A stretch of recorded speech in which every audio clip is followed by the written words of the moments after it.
জুলাই আন্দোলনের মাধ্যমে নতুন রাজনৈতিক বন্দোবস্তের আকাঙ্ক্ষা যাদের হাতে রচিত হয়েছিল তাদের অন্যতম তিনি জুলাই অভ্যুত্থানের সেই নেতা, সাবেক উপদেষ্টা জনাব মাহফুজ আলম। এখন যা বলছেন তাতে পরিষ্কার অন্তর্বর্তী সরকারের সময় তা বাস্তবতার মুখ দেখেনি। এরকম অনেক কিছু নির্বাচিত সরকার এলে তিনি আবার শুরুটা করতে চান, সেই বার্তাও দিয়ে রেখেছেন। তবে কেন এই রাজনীতির পথগুলি আলাদা হলো? কেন জুলাই স্পিরিট নিয়ে মাহফুজ আলমের বক্তব্য আর অন্যদের বক্তব্যের মধ্যে আমরা কি পার্থক্য না দেখলেও তাদের পথ আলাদা হয়ে যেতে দেখছি? এসব নিয়ে আলোচনা করার জন্য জুলাই অভ্যুত্থানের নেতা এবং সাবেক তথ্য সম্প্রচার উপদেষ্টা জনাব মাহফুজ আলম আছেন আমাদের সঙ্গে। জনাব মাহফুজ আলম, আপনি আমাদের সাথে যুক্ত হয়েছেন, সেজন্য আমাদের ধন্যবাদ, কৃতজ্ঞতা এবং শুভেচ্ছা জানবেন আপনাকে। আপনার ব্যস্ত সময় কিনা এখন অনেক জানি না, তবু এই সময়ের মধ্যে আপনি আমাদের সাথে যুক্ত হয়েছেন, সেজন্য আপনাকে ধন্যবাদ জানিয়ে আমরা শুরু করছি। ধন্যবাদ। ধন্যবাদ। আমি যারা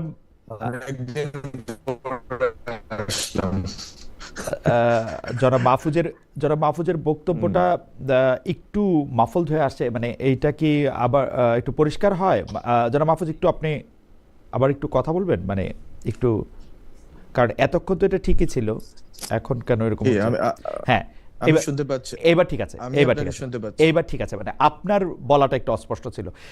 এইবার ঠিক আছে, এইবার ঠিক আছে। আমি জনাব মাহফুজ আলম আপনাকে যেখান থেকে শুরু করতে চাই, কারণ আজকে আপনি অনুমতি দিলে আমরা বেশ কিছুক্ষণ আপনার সঙ্গে কথা বলতে চাই। যে জায়গা থেকে আসলে শুরু করতে চাই, সেই শুরুটা হচ্ছে এরকম যে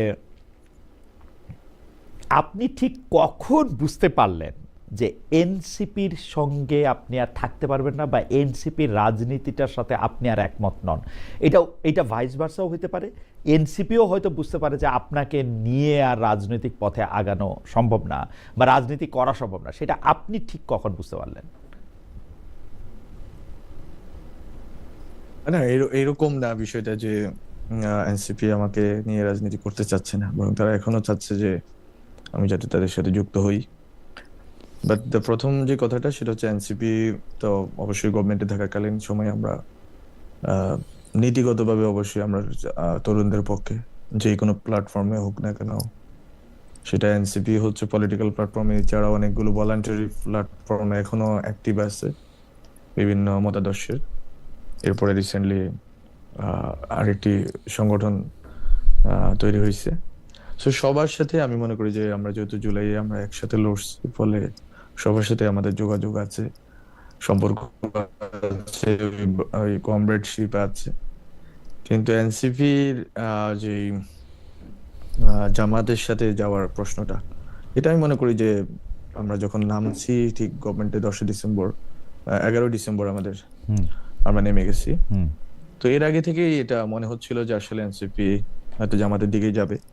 তখন থেকেই বা এনসিপি জামাতের দিকে যাওয়ার একটা সম্ভাবনা তৈরি হয়েছে, কারণ হচ্ছে বিএনপি সাথে আলোচনা তারা যতটুকু এগোতে চাইছে ওইটা ফলপ্রসূ হয় নাই।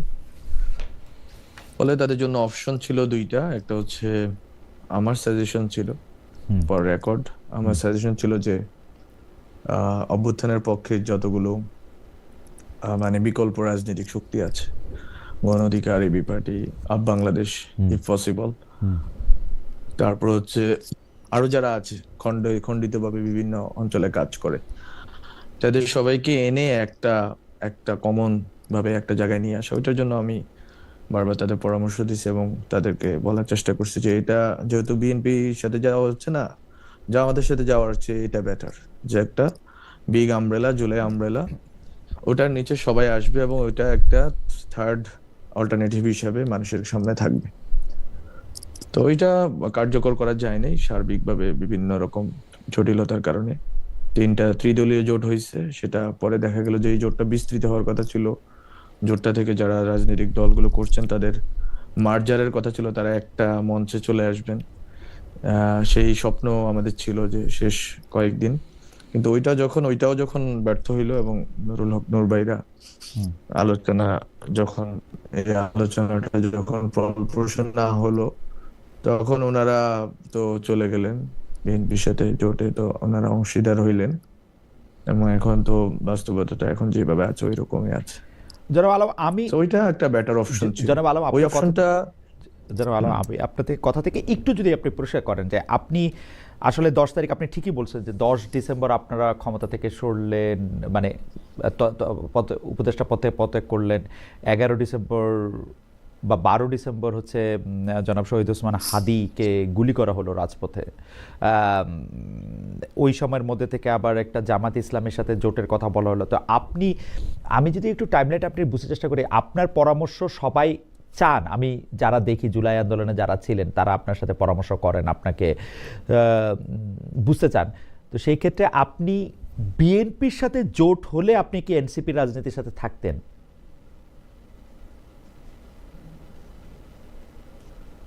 সেটা আমার মনে হয় যে বিএনপির সাথে জোটের বিষয়ে আমার কাছে মনে হয়েছে যে মোর মানে বেটার দেন বিএনপি, জামাত, এনসিপি, ওকে, এনসিপি অ্যালায়েন্স। ওকে।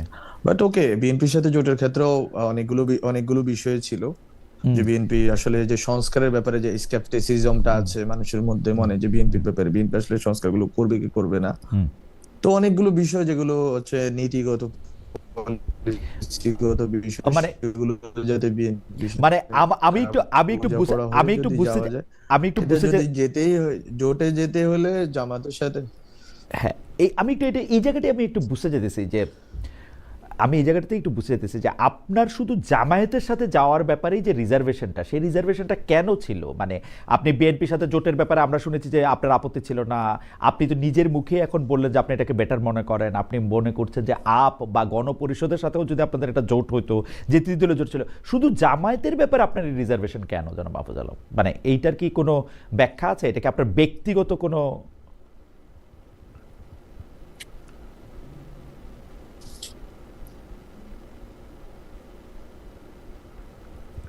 ব্যক্তিগত বিষয় না। হ্যাঁ, শুনতে পাচ্ছেন আমাকে? জি, পাচ্ছি পাচ্ছি।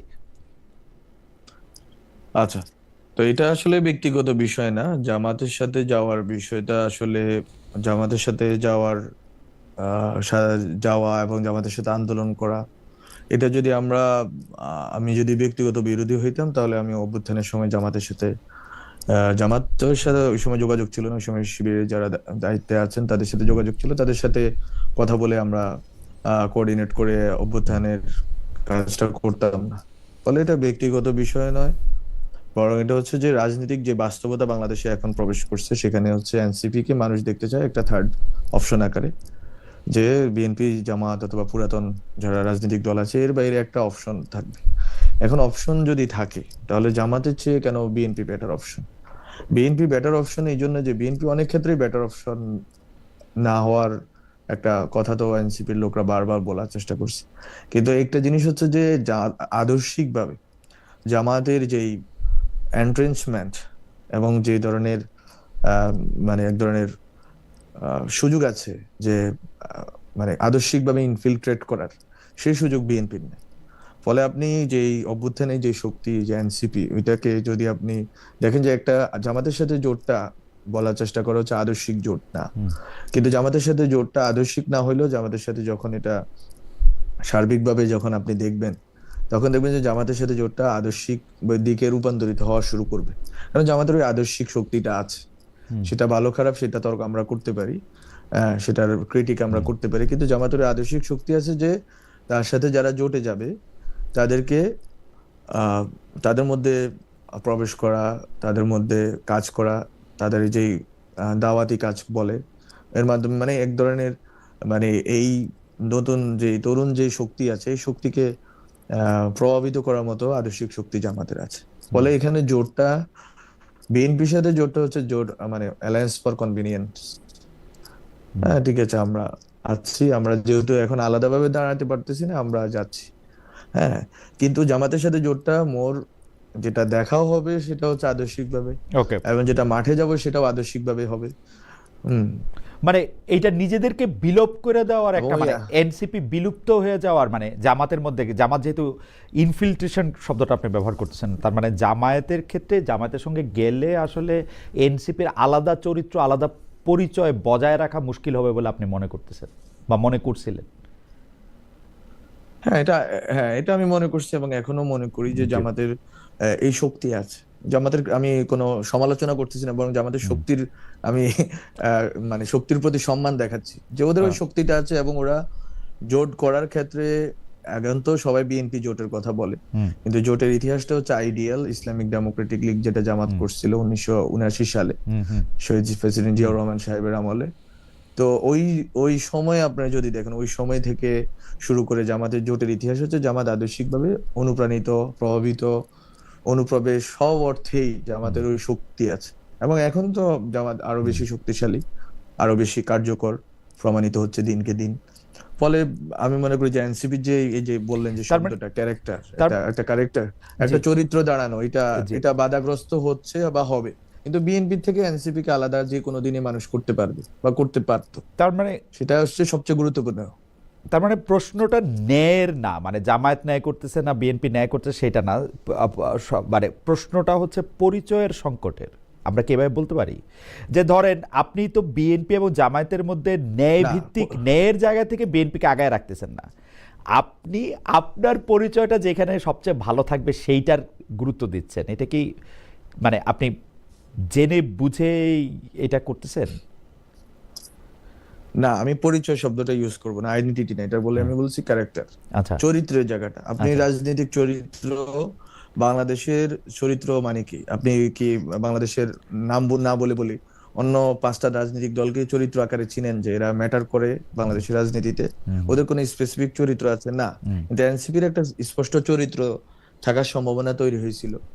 এনসিপির একটা মানে একটা ওই লেজিটিমেসি, যে লেজিটিমেসি এনসিপি এখনো হারায় নাই যতই অভিযোগ থাকুক, কিন্তু এনসিপি বলতে জুলাইয়ের যে ফোর্স, ওরা হারায় নাই এখনো। 71 এর ক্ষেত্রে বলতে পারে, 90s এর ক্ষেত্রে বলতে পারে, কিন্তু ওরা তো একবারে তাজা একটা শক্তি।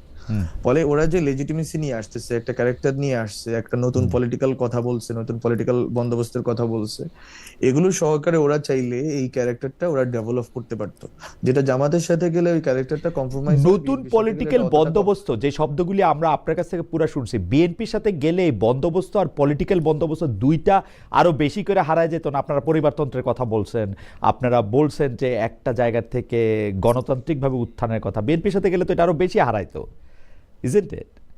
না, সেটা আমি তো বললাম, সেটা বিএনপির সাথে যাওয়া, জামাতের সাথে যাওয়া প্রশ্নটা তখনই আসে যখন আপনি আলাদাভাবে দাঁড়াইতে পারতেছেন না। হ্যাঁ, এটা তো ধরে নেওয়া নাই, গিভেন না। বরং জুলাই পদযাত্রার পরে এনসিপির সম্ভাবনা ছিল 100-র উপরে আসনে তারা মানুষের সাপোর্ট পাওয়ার সেই সম্ভাবনা ছিল। মানুষ এক সময় তো মানুষ ভাবছে যে বিএনপি জামাতকে, ছাত্ররা আবার ক্ষমতায় আসতেছে, সো ওই যে ওখান থেকে যে মানে একবারে গড়িয়ে গড়িয়ে আজকে এই পর্যন্ত আসা, সেই আমি তো বললাম এই পুরা যাত্রাটা এখানে বাধ্য হয়ে যখন আপনি বিএনপি জামাতে যাচ্ছেন, আমি বলছি ওখানে আপনি দেখবেন কি, আপনি দীর্ঘমেয়াদে যদি রাজনীতি করেন আপনি দেখবেন আপনার চরিত্রটা বজায় থাকতেছে কিনা, আপনি যে ভিশনের কথা বলতেছেন ওটা বজায় থাকতেছে কিনা। এবং ওখানে আপনি ধরেন না, আপনি বিএনপি যদি যেগুলোর জন্য আপনি বিএনপি সমালোচনা করেন সেইগুলোর জন্য আপনি বিএনপি সমালোচনা করতে পারবেন। জামাতের সমালোচনা আজকে বাংলাদেশে কি হচ্ছে? জামাতের কোনো স্পষ্ট সমালোচনা বাংলাদেশে কেউ করতে পারতেছে না। আমি কারো নাম না ধরেই বলি, সেটা সম্ভব হচ্ছে না, কারণ জামাত ইডিওলজিক্যালি যে কথাগুলো বলে সেই কথাগুলো আপনি বললেই ইসলামের টেরেনে আপনি ঢুকে পড়বেন। না আবার না, এটার আরেকটা কারণ আছে, এটা সমালোচনা না করার আরেকটা কারণ আছে, জামায়াত তো কখনো ক্ষমতায় আসে নাই, জামাতরে তো আমরা কোনো কিছুর জন্য দায়ী করতে পারতেছি না। আওয়ামী লীগকে আমরা 15 বছরের জন্য দায়ী করতে পারতেছি সরাসরি, কারণ আমরা একদম নম্বর ধরে ধরে আমরা বলে দিতে পারবো আওয়ামী লীগ এটা করছে, এটা করছে, এটা করছে, এটা করছে, এটা করছে। বিএনপির ক্ষেত্রে এটা সম্ভব, যেহেতু বিএনপি রাষ্ট্র ক্ষমতায় ছিল, জামায়াত তো রাষ্ট্র ক্ষমতায় কখনো ছিল না। আপনি তো তার এত প্রবল সমালোচনা আপনি কিভাবে করবেন? করতে পারবেন না তো বিএনপির মতো করে। বা না না, জামাতের প্রবল সমালোচনা করার কথা আমি বলছি না। জামাতের পলিসি ক্রিটিক আজকে পর্যন্ত কেউ করলো? জামাতের ইকোনমিক পলিসিটা কি? এটা এটা এটার পলিসির নামটা কি? এটা কি ইসলামিক ইকোনমিক্স? এটা কি মিক্সড ইকোনমি? নাকি এটা হচ্ছে একটা social Democratic economy? Welfare state বলা, সোশ্যাল ডেমোক্রেটিক ইকোনমি নিয়ে না বলা, এই যে দ্বৈততা, এই যে এক ধরনের মানে এক ধরনের অস্পষ্টতা, এটা নিয়ে কেউ আজ পর্যন্ত কথা বলছে? জামাতের কেন আপনি বলতে হবে জামাত ক্ষমতায় থাকলে ক্ষমতার বিরোধিতা করতে হবে? আমি প্রত্যেকটা দলের আদর্শ, পজিশন, পলিসি এগুলো নিয়ে কথা বলতে পারবেন না? আপনার কেন ব্যক্তি আক্রমণ করতে হবে যে এইরকম ওই রকম, না, এ দুর্নীতি করছে, ও ব্যক্তি দুর্নীতি আক্রমণ করছে? করার কিন্তু কথা আমি বলতেছি না। আপনি যেটা জামাতের পলিসি সংকট বলতেছেন, সেটা জামায়াতের অবস্থানগত কিছুটা গ্রে এরিয়া আসে, কিন্তু জামায়াত কিন্তু কিছু ক্ষেত্রে স্পষ্ট তাদের কাজের ক্ষেত্রেও সেটা তার প্রমাণ দিছে। সেই প্রমাণটা হইল যে তারা আসলে খুব পারিবারিক উপায়ে তাদের দলের প্রধান নির্বাচন করতেছে না, এটা গণতান্ত্রিক উপায়ে নির্বাচন করতেছে। তারা কিন্তু দলের ভিতরে সেটা গণতন্ত্রটা আপনি শিওর? হ্যাঁ, সেটা আপনি শিওর না, আমি তো শফিকুর রহমানের সাথে sure গোলাম আপনি? আজমের সম্পর্ক আছে কিনা আমি তো দেখতে পাই না তো। না মানে গণতন্ত্র যেই বললেন, পার্টি ইন্টার পার্টি ডেমোক্রেসি, এটা আপনি শিওর? আমার কাছে মনে হয় এটা কিছুটা পোপের মতো তারা এটা করে, মানে এইটাও এক ধরনের ডেমোক্রেসি, বাকিটা তো আর আমরা দেখতেই পাই না, আমি তো আর ভেতরে কাজ করি নাই। আপনি নিশ্চয়ই শিওর, আপনি নিশ্চয়ই বলবেন। তবে আমরা জামাত ইসলামী এবং অন্যান্য জিনিসটা আরও অনেক কথা বলবো, কিন্তু আপনাকে পেয়েছি, আপনাকে তো আমার অনেকগুলি প্রসঙ্গে কথা বলতে হবে, সেই জন্য আমি একটু আপনাকে একটু আগাই, জামাত ইসলামের পর থেকে একটু আগাই, কারণ অনেকগুলি বিষয় নিয়ে একটু কথা বলতে হবে। সেটা হলো যে আপনার কি এই কথা কখনো মনে হয়েছে যে ক্লিন্টন ফাউন্ডেশনে যখন ডক্টর মোহাম্মদ ইউনূস আপনাকে নিয়ে গেলেন এবং সবার সামনে পরিচয় করে দিলেন, যে অনেকেই ভাবেন যে জুলাই আন্দোলনটা আসলে এমনি এমনি হয়েছে, এটার পিছনে কোনো একটা ডিজাইন ছিল না, এবং একটা মেটিকুলাস ডিজাইন এবং মাস্টারমাইন্ড জাতীয় শব্দ তিনি ব্যবহার করেন, এবং বর্তমানে যিনি প্রেস সচিব আছেন ডক্টর মোহাম্মদ ইউনূসের, তিনিও আসলে আপনাকে পরিচয় করিয়ে দিয়েছিলেন যে এখানের মধ্যে আমার একটা লাইন, আপনার একটা লাইন আমার খুব মনে আছে, এটা আমার কাছে খুব স্ট্রাইকিং লাইন মনে হয়। আর সেই লাইনটা হচ্ছে জুলাইয়ের পর পর আপনাকে যখন প্রশ্ন করা ছিল আপনি এখন কি করবেন, আপনি বলছিলেন যে আমি ঘুমাবো। তখন বাংলাদেশের মানুষ, আমরা যারা সাধারণ মানুষ আছি, তাদের কাছে কিন্তু আপনার অবস্থান এবং যারা জুলাইতে যারা আন্দোলন করেছে তাদের সবার অবস্থান হচ্ছে এক একজন জাতীয় বীরের। আপনার সঙ্গে আমার অনেকবার কথা হয়েছে, আপনি জানেন যে জাতীয় বীরের মর্যাদা মানে পাওয়া। তো সেই জায়গায় কি আপনার কাছে এটা মনে হয় যে আপনাকে যখন সিঙ্গেল আউট করা হলো, নাকি ডক্টর মোহাম্মদ ইউনূস যে আপনাকে মাস্টারমাইন্ড বললেন বা বললেন যে এটার মেটিকুলাস ডিজাইনটা ওর করা, এরকম একটা ধারণা যখন দিলেন, শফিক সাহেব যখন আপনার এরকম একটা ইন্টারভিউ নিলেন, মানে এইটা কি আপনার পলিটিক্যালি হেল্প করলো নাকি আপনাকে আরেকটু আইসোলেটেড করলো? কি মনে হয় আপনার, জানাব মাহফুজ আলম? আমার অনেক কথা তো আপনি বললেন, কিন্তু আমার যেটা আমি মনে হচ্ছে যে আমি আসলে আমার কাজটা করছি। আমি আসলে সিঙ্গেল আউট হইতে চাই নাই, কেউ আমাকে করুক এটাও চাই নাই। অবশ্যই এটা আমার পলিটিক্যাল জার্নিকে অনেক ক্ষেত্রেই আমাকে বাধাগ্রস্ত করছে, কারণ হচ্ছে তখন মানুষ একটা কমন টার্গেট পেয়ে গেছে যে যার উপরে সব দোষ চাপাই দেওয়া যায়, যে নন্দ ঘোষ। হুম। ফলে নন্দ ঘোষটা আমি হয়ে গেলাম আর কি। সো এইটা তো আমার জন্য অনেক বড় একটা কঠিন জার্নি ছিল এবং এখনো আছে। কিন্তু স্যারের ক্ষেত্রে আমি যেটা বলবো এটা বা মানে এটা ব্যাখ্যা করা হয়েছে, স্যারের পজিশন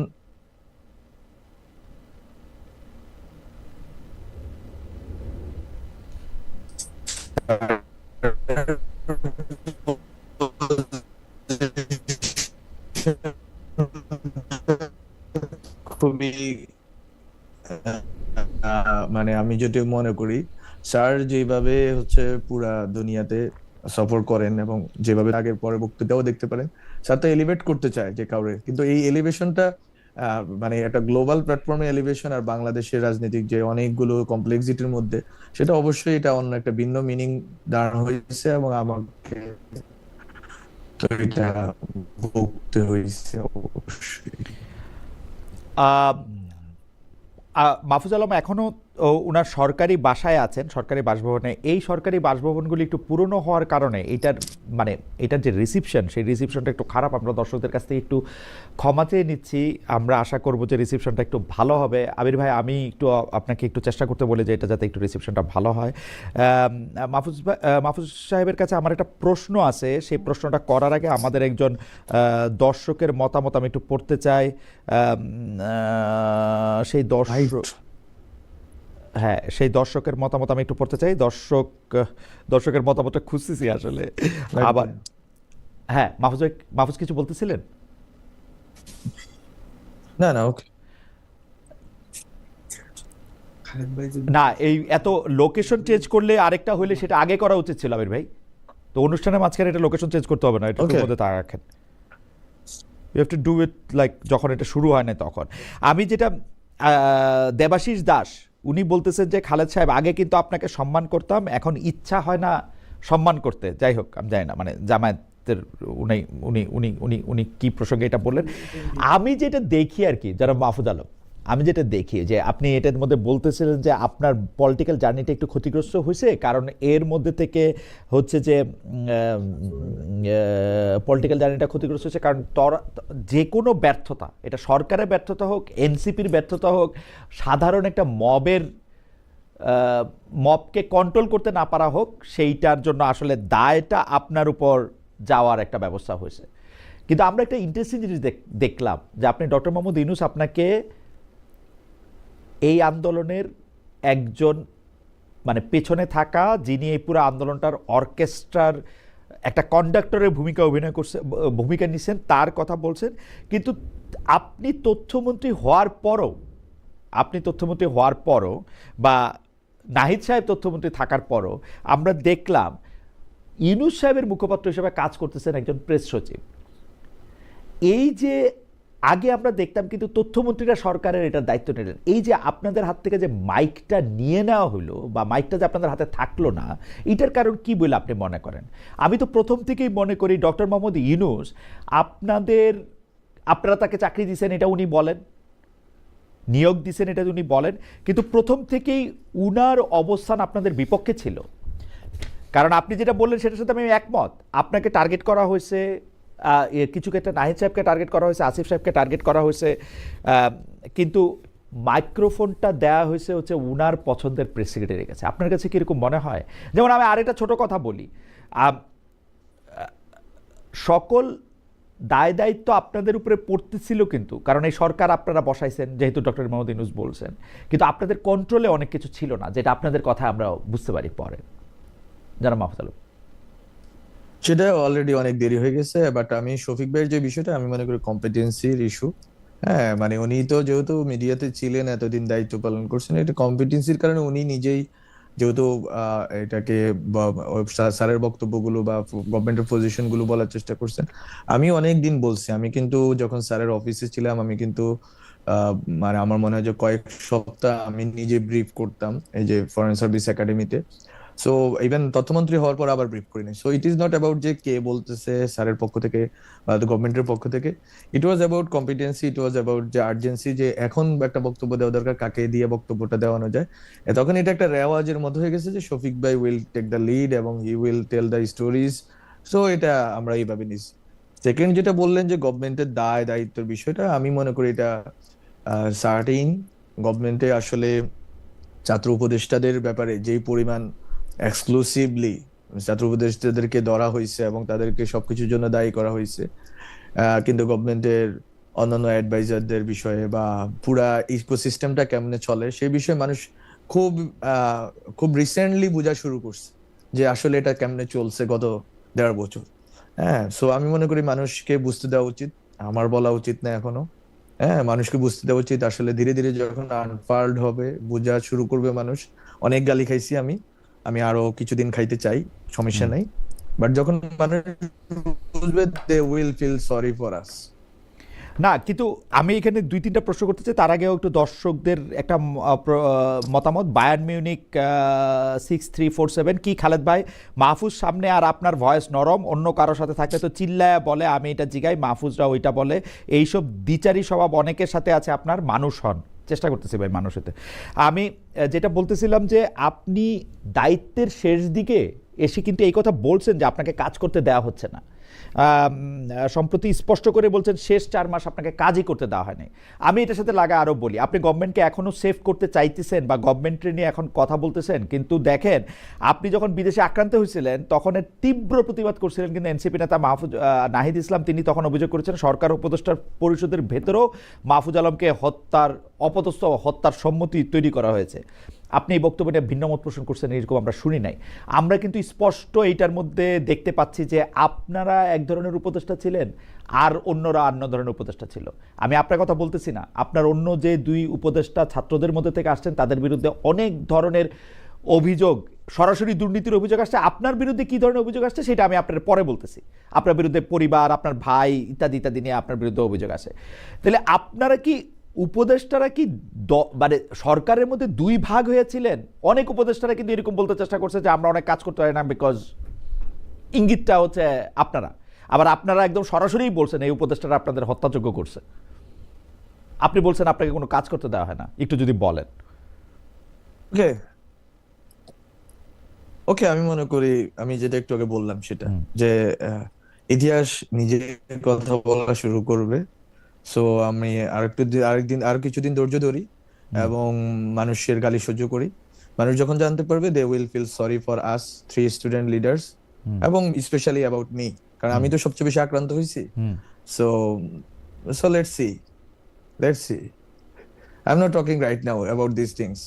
ঠিক আছে, কারণ হচ্ছে আপনি যেটা বললেন যে একবার স্পষ্টভাবে আমি যদি বলি, প্রথম দিকে যেটা বলা হইলো যে অনেকে বলার চেষ্টা করছে যে আমরাই সবকিছু ঠিক করি, that is not true, that is not true. কিন্তু এই কথাগুলি তো ডক্টর মোহাম্মদ ইউনূস এই ধারণাগুলি সবচেয়ে বেশি দিয়েছেন। আমি একদম নিরপেক্ষভাবে বলি, ডক্টর মোহাম্মদ ইউনূস এই ধারণাগুলি সবচেয়ে বেশি দিয়েছেন। ডক্টর মোহাম্মদ ইউনূস বারবার বলছেন যে এটা মানে এই ধারণাগুলি এবং উনার ব্যর্থতার দায় উনি শিফট করছেন আপনাদের কাঁধে। উনি ইশাককে মেয়র হইতে দেন নাই, এটা উপদেষ্টা পরিষদের সিদ্ধান্ত। সেই সিদ্ধান্তটা চাপাইছেন হচ্ছেন আসিফের ঘাড়ে। আমি একদম স্পষ্ট এটা বলতে পারি।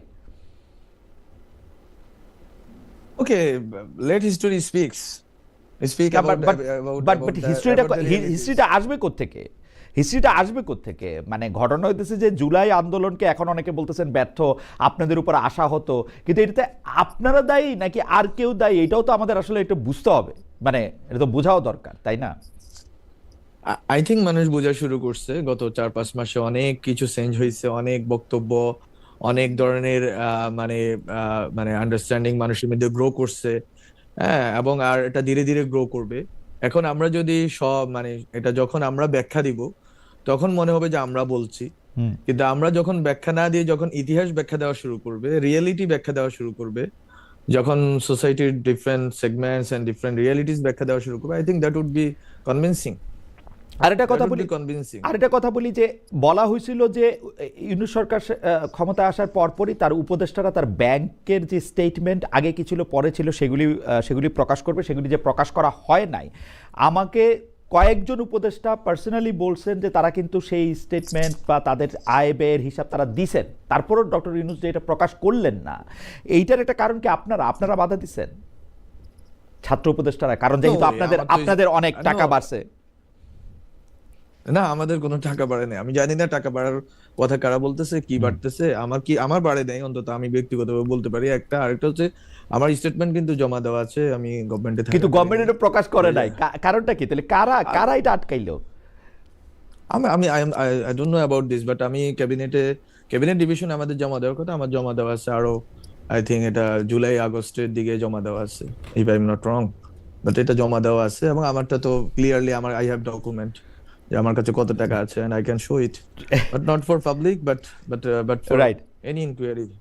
রাইট, কিন্তু এইটা জমা হচ্ছে না, এটাই হচ্ছে মানে এটা প্রকাশ হচ্ছে না, এটা হচ্ছে public.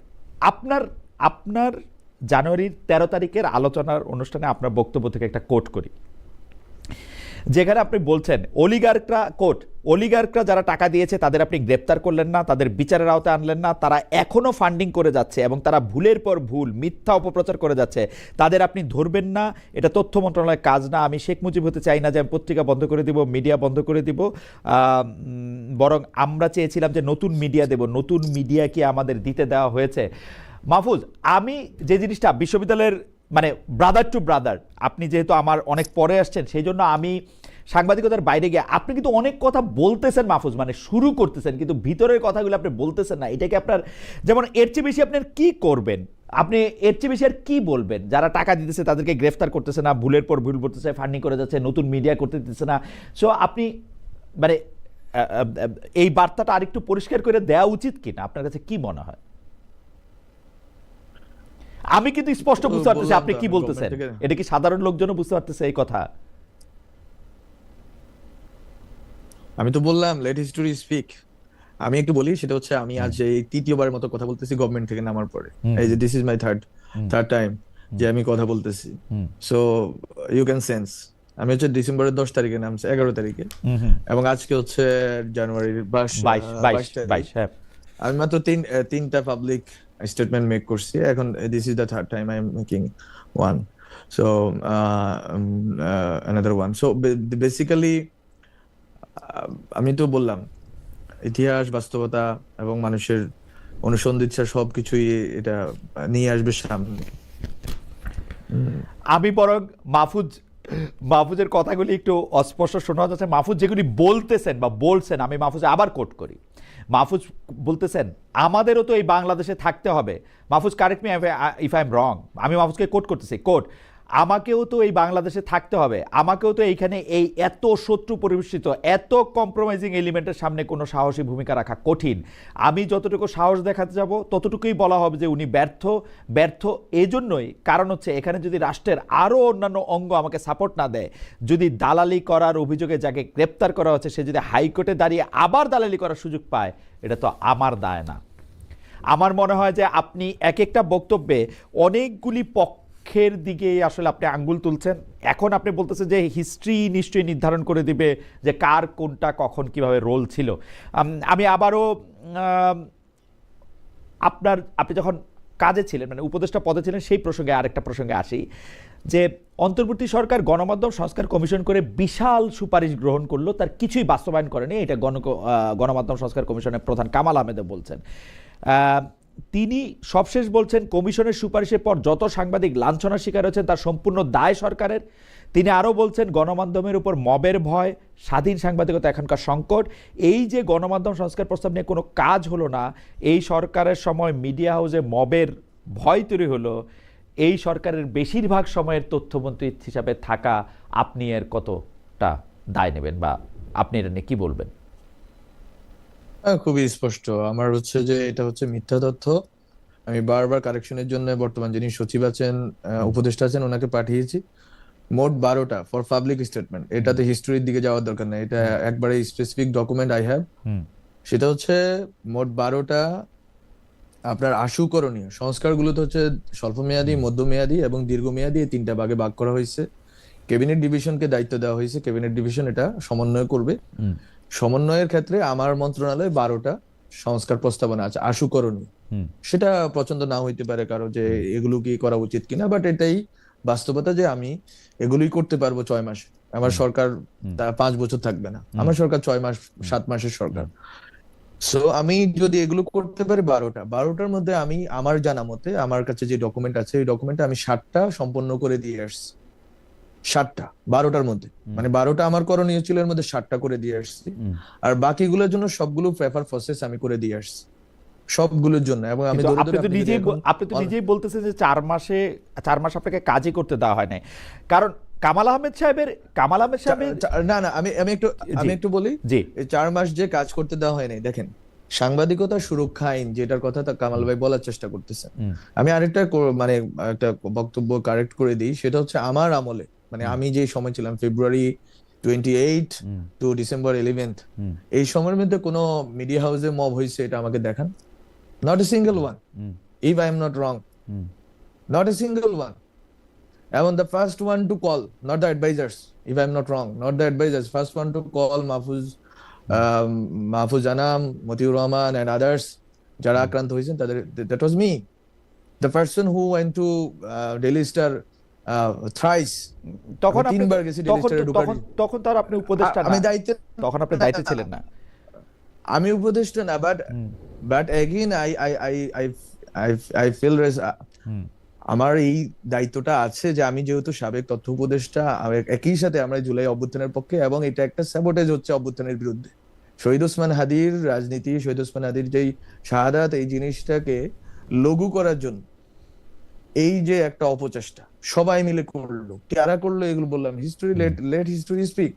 But the thing is, আমরা গেলাম, আমি 2:30টায় গেলাম, ঢুকার চেষ্টা করলাম, চারপাশে এত মব, আমি ঢুকতে পারলাম না, গাড়ি নিয়ে আবার আসলাম বাসায় এসে আবার বললাম যে ঠিক আছে এবার একটু বেশি পোলাপান নিয়ে চলো।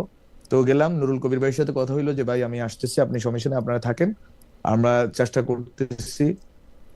কেন কারো প্রবলেম হবে না। তো আমরা গেলাম, আরেকবার গেলাম, তখনও ঢুকতে পারলাম না। তখন আমি আনন্দ সিনেমা হলের সামনে থেকে আমাদের এই যে আমাদের নাহিদ, আসিফ, নাসিরউদ্দিন পাটোয়ারি, ওনাদের সবাইকে ডাকলাম যে আসেন আপনারা সহ সবাই মিলে ঢুকি। আমি একলা গেলে আক্রান্ত হওয়ার সুযোগ আছে, এবং আমাকে তখন নাহিদ বললো, ভাই আপনি যাইয়েন না, কারণ আপনাকে টার্গেট করবে, যে মব আপনাকে টার্গেট করবে, they don't like you, so everyone knows they don't like me, so okay, so আমাকে অ্যাটাক করবে। আমি বলছি নো, সমস্যা নেই, তোমরা আছো, আমি যাই। সো আমরা তো গেলাম, এখানে তো অন্য কোনো রাজনৈতিক দল, রাজনৈতিক শক্তি, ইভেন গভর্নমেন্টের কোনো দায়িত্বশীল ব্যক্তিকে আমরা দেখলাম না ওই রাত্রে। আমাদের তো এই রিস্ক নিয়ে আমরা গেলাম।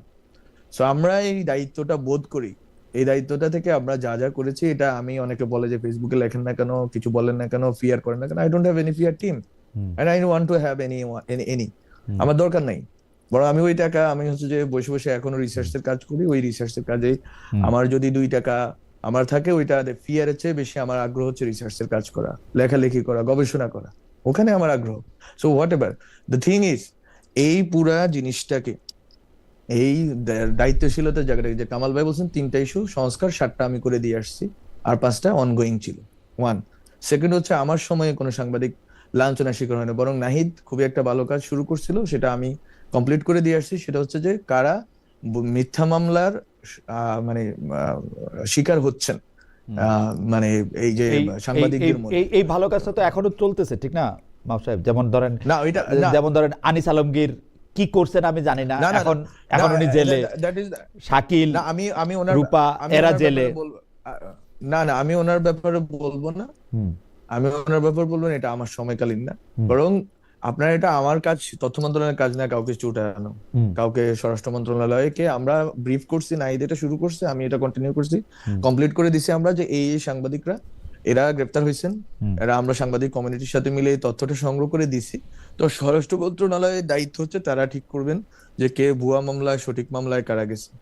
আর যাদের কথা আপনি বললেন তাদের ব্যাপারে কথা হচ্ছে, তারা যারা ফ্যাসিবাদের অ্যাকমপ্লিস ছিল, ফ্যাসিবাদের পক্ষে ছিল, তাদেরকে আপনি, আমাদের পরামর্শ কি ছিল, যদি আপনি আমাদের কথা শুনতে চান, আমাদের পরামর্শ ছিল আপনি তাকে কোনো এমন কোনো মামলায় গ্রেপ্তার করেন না যেটা হচ্ছে তার হিউম্যান রাইটস কে ভায়োলেট করে। এটা যদি আপনি বলতে চান, শুনতে চান, রাদার সে তো অ্যাকমপ্লিস ছিল, সে তো এটা স্পষ্ট, বাংলাদেশের মানুষ তো ঘুমিয়েছিল না, বাংলাদেশের মানুষ দেখছে কারা তাদের বিপক্ষে, তাদেরকে হত্যার জন্য ন্যারেটিভ তৈরি করছে, তাদেরকে হত্যার জন্য দিনের পর দিন টকশোতে, তার তো একটা বিচারের ব্যবস্থা করতে হবে, মানে বিচারের ব্যবস্থাটা কিভাবে করবে, এটার ব্যাপারে কিন্তু আমরা যারা শুনি, যাদেরকে অভিযোগ করতে শুনি, সাংবাদিকদের গ্রেপ্তার করা হয়েছে, হত্যা, মানে কি বলা যায়, হত্যাযোগ্য করা হয়েছে, বা তাদেরকে নিপীড়ন করা হচ্ছে, তারা কিন্তু কেউ এসে বলে নাই, না না, আমি একটু শেষ করি, কেউ এসে বলে নাই যে আপনারা সাংবাদিকদের এই অ্যাকাউন্টেবিলিটির প্রশ্নটা, আমি বারবার, আমি যখন মন্ত্রী ছিলাম, উপদেষ্টা ছিলাম, আমি বারবার বলার চেষ্টা করছি, freedom without accountability is dangerous. আমরা ইউএন কে, আমি নিজে ইউএন কে চিঠি লিখছি একটা ফ্যাক্ট ফাইন্ডিং কমিটি করে দেওয়ার জন্য, যাতে আপনারা কি বলে, গত 15 বছর ফেসিবাদের আমলে যারা ফেসিবাদকে সহযোগিতা করছে তাদের জন্য, তাদের ব্যাপারে যাতে একটা আমরা ফ্যাক্ট ফাইন্ডিং পাই, যে তা কারা কারা সহযোগিতা করছে, তাদের ব্যাপারে কি উদ্যোগ নেওয়া যায়, রিকনসিলিয়েশনটা কেমনে করা যায়, তারা কি অ্যাপোলজি করবে নাকি করবে না, সবকিছু নিয়ে এই চিঠিটা 1 মাস ধরে চললো। এরপর এটা আর কার্যকর হলো না। তখন ওখানকার ইউএন বডি থেকে বলা হলো যে আমরা একটা কোড অফ কন্ডাক্ট তৈরি করতে চাই, and that code of conduct is nowhere till now. So এখানে অনেকগুলো স্টেক হোল্ডার জড়িত। আমি এই জন্য বারবার বলছি, history, let history speak. The thing is, এই সাংবাদিকদের বিষয়টা আমরা যদি ইউএন ফ্যাক্ট ফাইন্ডিং কমিটি যদি এটা করতো, যেটা আমি চিঠি নিজে লিখছি, আই হ্যাভ দ্যাট লেটার, এবং ওই চিঠি লেখার পরে ওই চিঠি অনুযায়ী যদি ফ্যাক্ট ফাইন্ডিং হইতো, 3 মাস আমাদের টাইমলাইন ছিল, জুলাইতে আমি চিঠিটা লিখছি, আগস্ট, সেপ্টেম্বর, অক্টোবরের মধ্যে এটা হবে। হওয়ার পরে এটা ঠিক হবে যে কোড অফ কন্ডাক্ট কিভাবে হবে, সংবাদ মাধ্যমগুলো একই সাথে স্বাধীন, একই সাথে দায়িত্বশীল কিভাবে ভূমিকা পালন করবে, এই জন্য আমি এই কাজটা করছি। এবং তখন যারা ছিলেন, যারা ওখানে ইউএনএসকোর সাথে বা অন্যদের সাথে মিটিং, আমি এটা বারবার বলার চেষ্টা করছি যে কোড অফ কন্ডাক্টটা সাংবাদিকদেরকেই তৈরি করতে দেন, প্রত্যেকটা হাউসেই তৈরি করুক, যে তারা সাংবাদিকতার ক্ষেত্রে দায়িত্বশীলতা প্লাস যে তাদের স্বাধীনতা কিভাবে নিশ্চিত করবেন, এটা আমি বারবার আমার মানে বিভিন্ন, কিন্তু এই যে একটা সত্য, এই যে একটা কথা যে আপনি বলেন মাহফুজ সাহেব, এটা আমি আপনাকে একটু বলি যে এই যে হত্যার নেরেটিভ তৈরি করা, এখন হত্যার ন্যারেটিভ তৈরি করা বা হত্যাযোগ্য করে তোলা, এই কথাটা এত ব্রড, মানে আপনি তো আর আলাদা করে কিছু বলার নাই, আপনাকে কিন্তু আসলে হত্যার ন্যারেটিভের জন্য দায়ী করা, হত্যাযোগ্য করা, সেটা আপনার ক্ষেত্রেও বহুবার হয়েছে।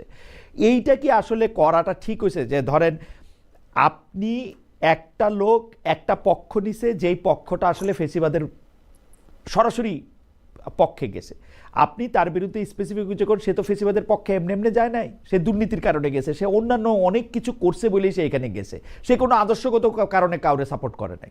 তো আপনি তার সেইটা দেখেন যে সেইটা কইরা সে কি সুবিধা নিছে, আপনি তার বিরুদ্ধে হত্যা মামলা দিতেছেন।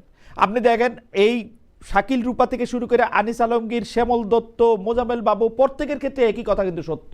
এগুলো আপনারা কেন করতেছেন আপনি বলেন? না আমরা শুনেন, এখানে হচ্ছে যে আপনি যেভাবে বললেন, আমি তো এই কথাটা বললাম, আমি একজন লয়ার স্টুডেন্ট এবং আমরা সারা জীবন এই আওয়ামী লীগের হিউম্যান রাইটস অ্যাবিউজের বিরুদ্ধে কথা বলছি। আমরা আজকে হুট করে হিউম্যান রাইটস অ্যাবিউজার হয়ে যাইতে পারি না। সো আমাদের পজিশনটা খুবই ক্লিয়ার ছিল। যদি আমাদের কাছ থেকে শুনতে চান, আমাদের কাছ থেকে হচ্ছে যে কোনো একটা ফ্রেমওয়ার্ক, লিগাল ফ্রেমওয়ার্কের আন্ডারে ওনাদের শাস্তির ব্যবস্থা করতে হবে, ওনাদের অ্যাকাউন্টেবিলিটির ব্যবস্থা করতে হবে, ট্রান্সপারেন্সির ব্যবস্থা করতে হবে। সাংবাদিকরা প্রশ্নহীন থাকতে পারবে না, রাজনৈতিক নেতারা প্রশ্নহীন থাকা যেরকম সঠিক না। আপনি আমাকে প্রশ্ন করতেছেন, আমারও আপনার অধিকার থাকা উচিত আপনাকে প্রশ্ন করার, আপনার প্রতিষ্ঠানকে প্রশ্ন করার। অবশ্যই 100%, দ্যাট ইজ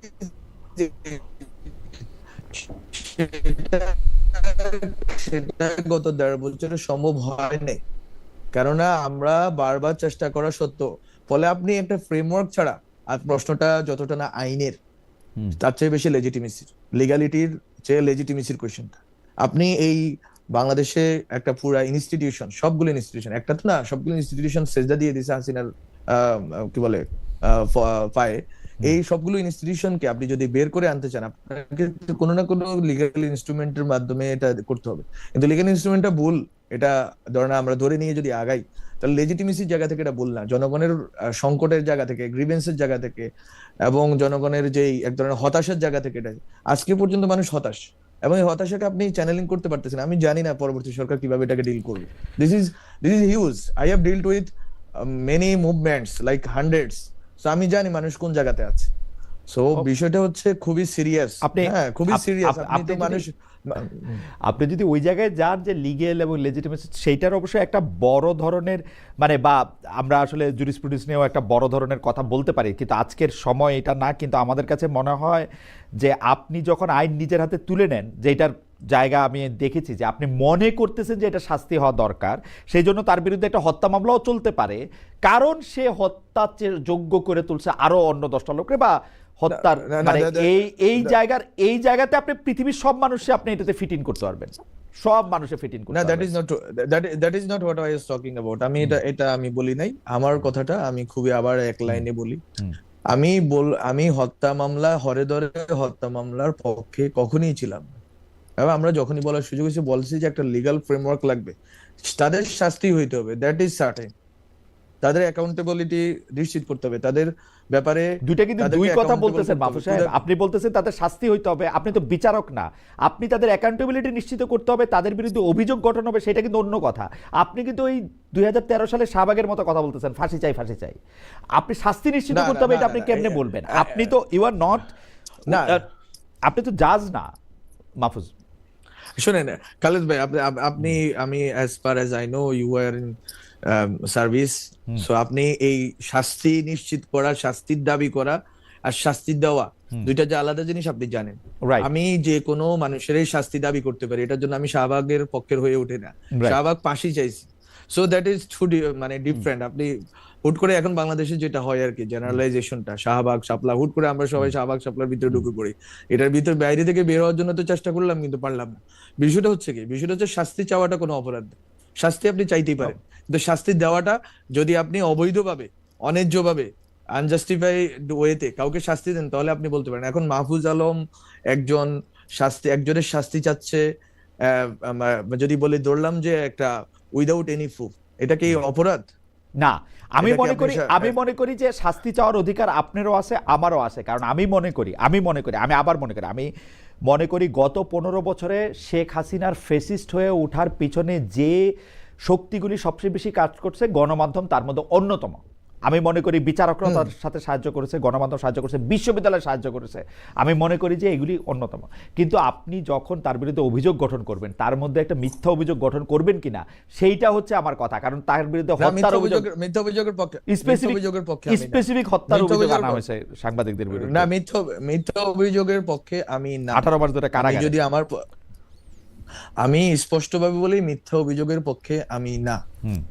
ওকে, বরং আমি চাই যে আপনার পক্ষে তাকে হেল্প করতেছে না, কারণ ডক্টর মোহাম্মদ ইউনূস মিথ্যা অভিযোগের পক্ষে, ডক্টর মোহাম্মদ ইউনূস পক্ষে, তার আইন উপদেষ্টা আসিফ নজরুল পক্ষে, তারা পক্ষে, সেই জন্য তারা এটা থেকে সরাইতেছে না। আমি তাদের বারবার বলছি, তাদের জিজ্ঞেস করছি, তাদের জানতে চাইছি যে আপনি তাদের বিরুদ্ধে হত্যা মামলা দিতেছেন কেন? স্পেসিফিক অভিযোগ আছে তো তাদের বিরুদ্ধে, আপনি যাদের বিরুদ্ধে প্রত্যেকের বিরুদ্ধে অভিযোগ আছে, কিন্তু দেওয়া হয়েছে হত্যা মামলা। এবং বলে কি জানেন, বলে যে আমরা দেই নাই, দিছে অন্য কেউ।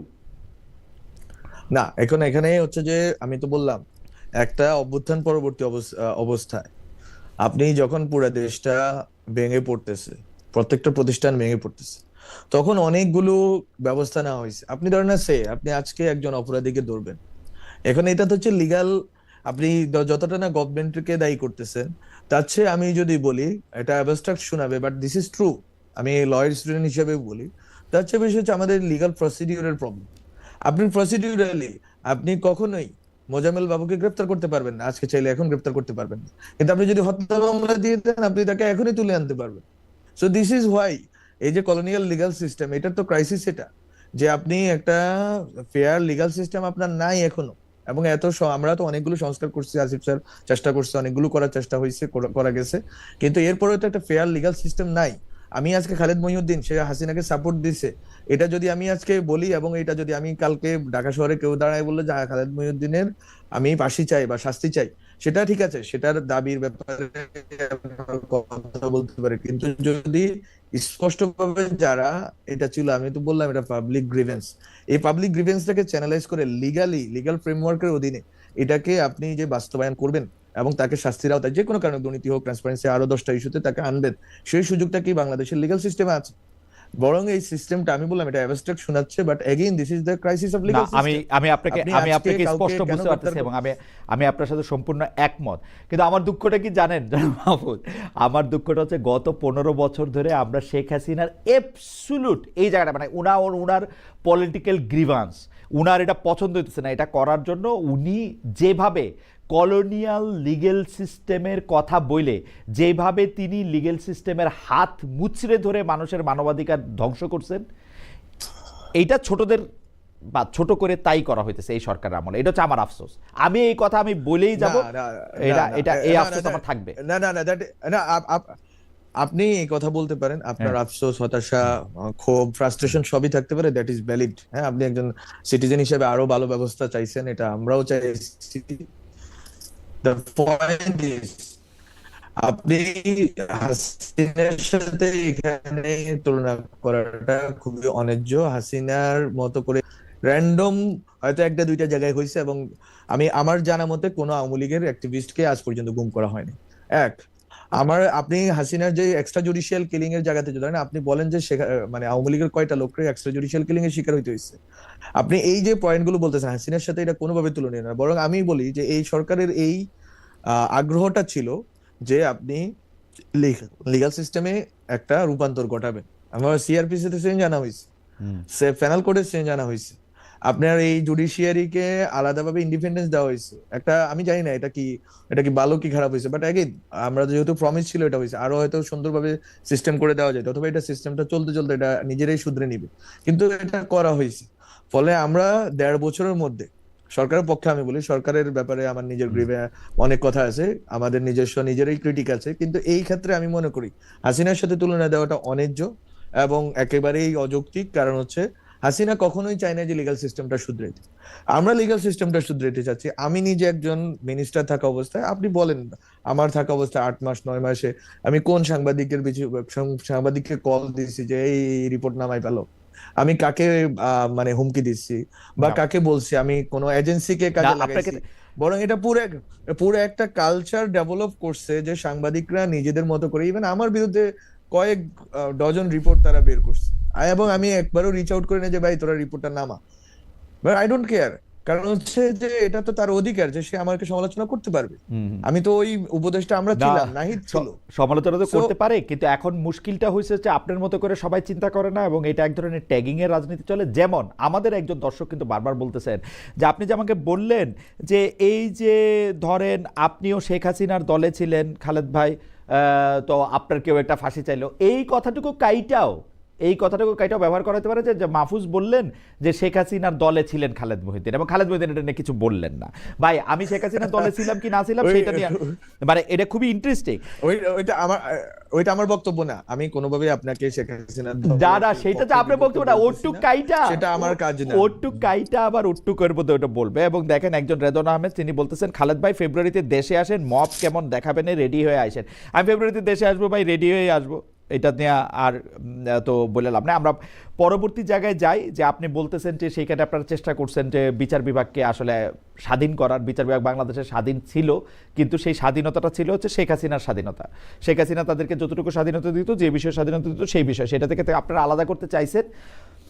আমরা আপনার কথাই আমি ধার করে বলি, ইতিহাস বিচার করবে আপনারা কতটা চাইছেন, নিশ্চয়ই এটা আবার দেখাও হবে।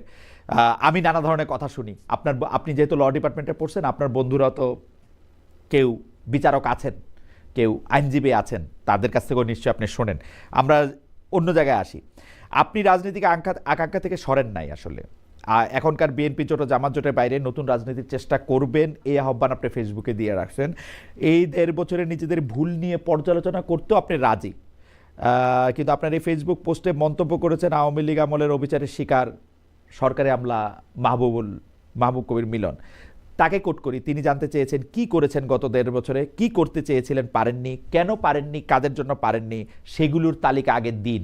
আপনি মোটামুটিভাবে একই ধরনের কথা বলছেন, কিন্তু তালিকাটা কেমন দিবেন যে কাদের জন্য আসলে পারেন নাই?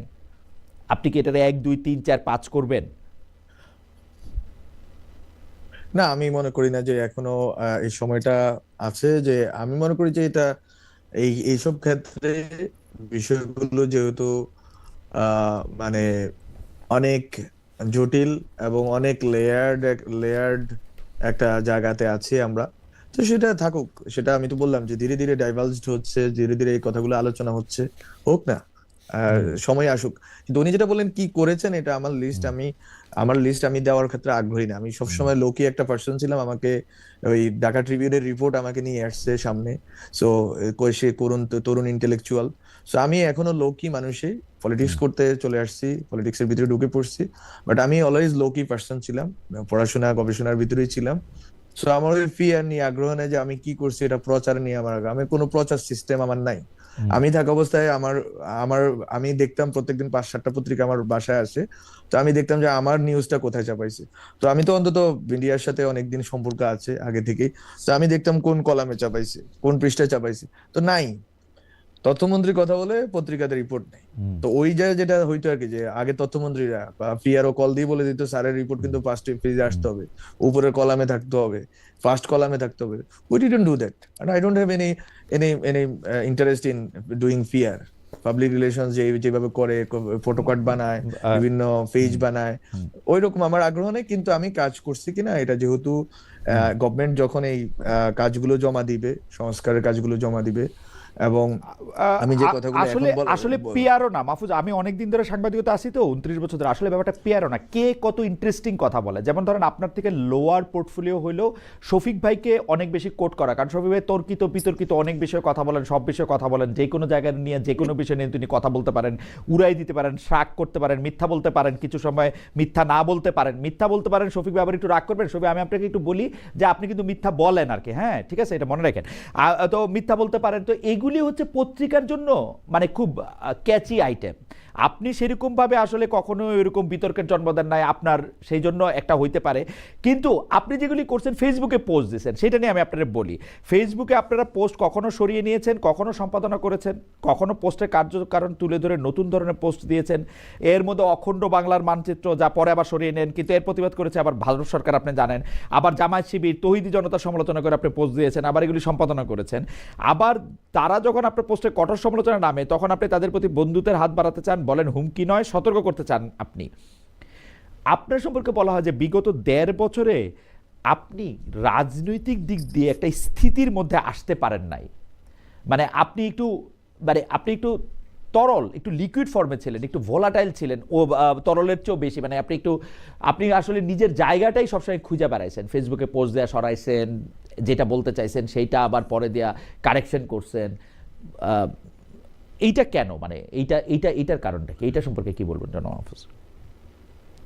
বরং আমি মনে করি যে আসলে ফেসবুকে যে অ্যাক্টিভিজম, এই অ্যাক্টিভিজমটা আসলে একটা একটা ব্যাকরণ মেনে চলে। ওই ব্যাকরণ আসলে আমি তো ফেসবুকে আমার আগের যারা আছে ফ্রেন্ডস আমার জানে আমি ওই লেখালেখি করতাম, মাঝে মধ্যে কিছু ইন্টেলেকচুয়াল টকস বা কোনো বইয়ের এক্সার্পটস বা এরকম কিছু একটা। তো আমি পলিটিক্যাল এই যে মেসেজিং জিনিসটা, এটাতে তো এই ব্যাকরণ তো আমার নাই, জানা নাই। এটা একটা আমি মনে করি যে একটা জায়গা হয়েছে। আমার চেয়ে কঠোর কথা আরো বিতর্কিত জিনিস বলে অনেকের ব্যাপারে এই অভিযোগ নাই, যেটা আমার 4-5টা স্ট্যাটাসের ব্যাপারে আছে। সো ইট ইজ অ্যাবাউট যে আপনি আসলে কিভাবে মেসেজিংটা করেন, পলিটিক্যাল মেসেজিংটা করেন। বাট যেটা বললেন স্থিরতা বা তরলতার বিষয়ে, সেটা আমি বলবো যে I was always consistent in my philosophy এবং ইডিওলজি। এটা আমার খুবই কনসিস্টেন্ট পাথ, সেটা অনেক বছর ধরেই। অবশ্যই আমি ইভলভ করতেছি, আমার অনেক চিন্তা ইভলিউশন করছে, অনেক বাস্তবতার ভিতর দিয়ে আমি আরো হয়তো চেষ্টা করতেছি নিজেকে গুছিয়ে নেওয়ার জন্য, সাজিয়ে নেওয়ার জন্য। আমি মনে করি এটা একটা জার্নি, এই জার্নিতে আমি আছি। কেউ যদি স্থির বিশ্বাসে বিশ্বাসী হয়ে যায়, তাহলে তার আর কোনো পলিটিক্যাল ফিলোসফিক্যাল জার্নি থাকে না। সো আপনি ওই তরল যেটা বলছেন, that is good for me. Fluidity থাকা তো ভালো। হুম। আপনি, আপনার রাজনৈতিক পরিবার, আপনার বাবা ইউনিয়ন পর্যায়ে বিএনপির নেতা, আপনার ভাই এনসিপির কেন্দ্রীয় নেতা, তিনি 10 দলীয় জোটের প্রার্থী হিসেবে নির্বাচন করছেন আপনার পৈতৃক জেলা থেকে। হলফনামা অনুযায়ী তিনি নির্বাচন করার জন্য আর্থিক দিক দিয়ে যথেষ্ট সামর্থ্যবান। আপনাদের পরিবারে ব্যক্তি স্বাধীনতার মাত্রা বেশি চর্চিত হয়, যে 3 জনের রাজনৈতিক মতাদর্শ আমরা আলাদা দেখছি। প্রথম প্রশ্নটা একটু করে নেই যে আপনার ভাইয়ের ব্যাপারে বা আপনার ভাইয়ের দুর্নীতির ব্যাপারে কিছু প্রশ্ন কিছু মানুষজন তোলেন। আমি স্পষ্ট বলি, এনসিপি থেকে বেরিয়ে আসছেন একজন নেতা, ওনার নাম মুনতাসির মুনতাসির সামথিং। উনি একদম স্পষ্ট বলছেন যে নোয়াখালীর রাজনীতিটা বা মানে লক্ষ্মীপুরের রাজনীতিটা, নোয়াখালী জোনেরই লক্ষ্মীপুরের বেশি করে রাজনীতিটা আপনার ভাই নিয়ন্ত্রণ করেন, এবং আপনি সেটাতে সবচেয়ে বেশি, এটাকে আমি হস্তক্ষেপ করব নাকি আপনি কি মানে আপনি এটাকে প্রশ্রয় দেন, ওরকমও যদি বলি। আমি এই বিষয়ে কোনো কমেন্ট করতে চাই না। শুধুমাত্র একটা, যেটা ফ্যামিলির বিষয়ে বলছেন, ফ্যামিলি হচ্ছে যে মানে ব্যক্তি স্বাধীনতা, এটা সত্য, ব্যক্তি স্বাধীনতা অনেক বেশি চর্চা হয়। আমি যা চাইছি আমি আসলে তাই করতে পারছি গত 5-7 বছরে। আমাদের যে লোয়ার মিডল ক্লাস ব্যাকগ্রাউন্ড, সেটা হচ্ছে আমার উচিত ছিল চাকরি করা, আমার ভাইয়ের উচিত ছিল চাকরি করা, কিন্তু ও করছে পলিটিক্স। ও ছাত্রদল করতো, যখন ক্যাম্পাসে ছাত্রদল করা লোক ছিল ওর হাতে গোনা কয়েকটা ছেলে। তো ওই সময় সে ছাত্রদল করতে পালায় থাকতো, হল থেকে চলে গেছে। আবার আমি তখন ওই যে এই নাহিদ আসিফ বা যারা আছে তাদের সাথে মিলে ইন্টেলেকচুয়াল কালচারাল কাজ বাজ করছি, চাকরি বাকরি খুঁজি নাই, মাস্টার্স 3বার গ্যাপ দিছি। সো আমরা অনেক বেশি ব্যক্তি স্বাধীন, অবশ্যই ব্যক্তি স্বাধীন। আমার বাবা কোনোদিন বলে নাই তোরা কি করতেছিস, বরং উনি হি টুক ইট ইজিলি, যে ওরা ওদের হয়তো পছন্দ যে ওরা এইভাবে করতে চায়, সো ওরা হয়তো এই লড়াইটা করতে চায়, এবং হি ওয়াজ সাপোর্টিভ। শেষ আমরাও আমার বাপের ব্যাপারে সাপোর্টিভ। এই যে উনি 25 বছর ধরে বিএনপি করেন, এবং উনি 25 বছর ধরে বিএনপি যখন রাজনীতি করেন, ওনার ব্যবসা ধ্বংস হয়েছে। আমাদের ফ্যামিলিটা যথেষ্ট পরিমাণ সাফারিংস এর ভিতর দিয়ে গেছে। 22শে জুলাইয়ে স্পষ্টভাবে, 22শে জুলাইয়ে গত 24শে জুলাইয়ে তাকে 12 জন ডিবি এনে এসে তুলে নিয়ে গেছে।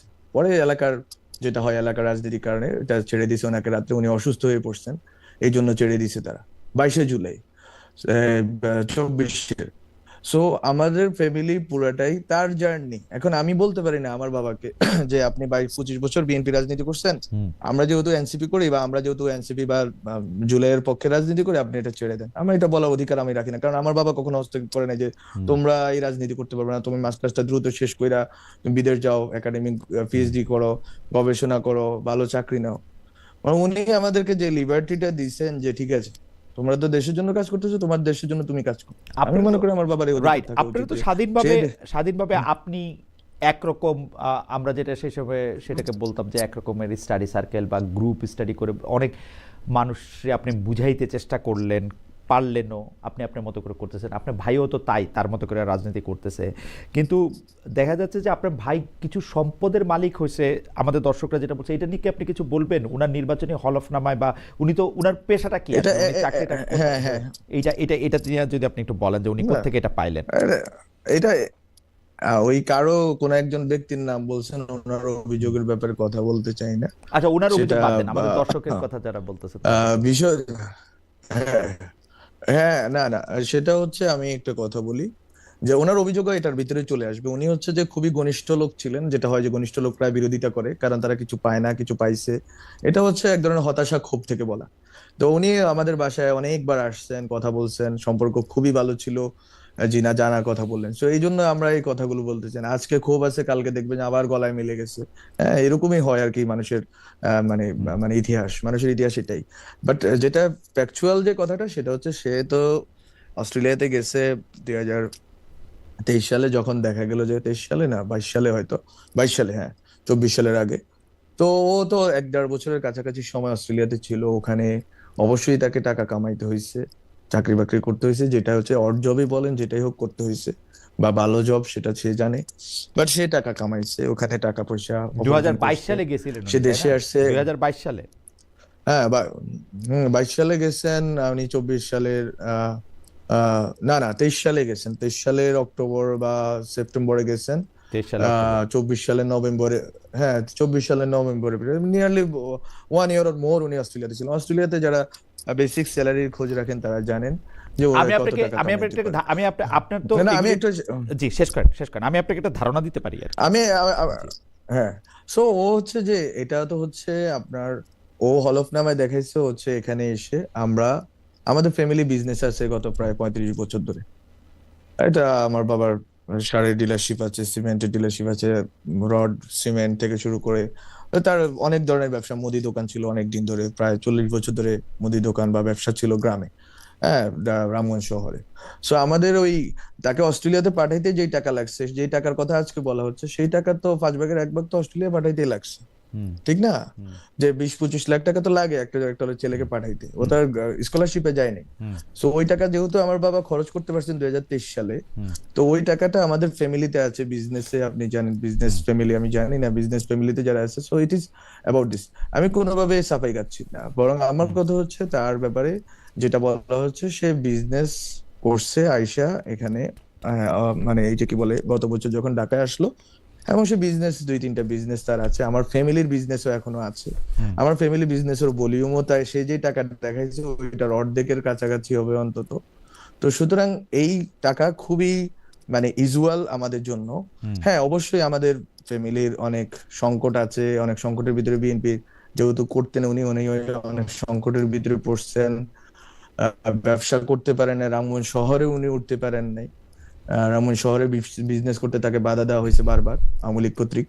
উনি একবার গ্রামে বিজনেসটাকে নিয়ে আসতে হয়েছে। So the history of my family, আমার ফ্যামিলি বিজনেসেই ছিল।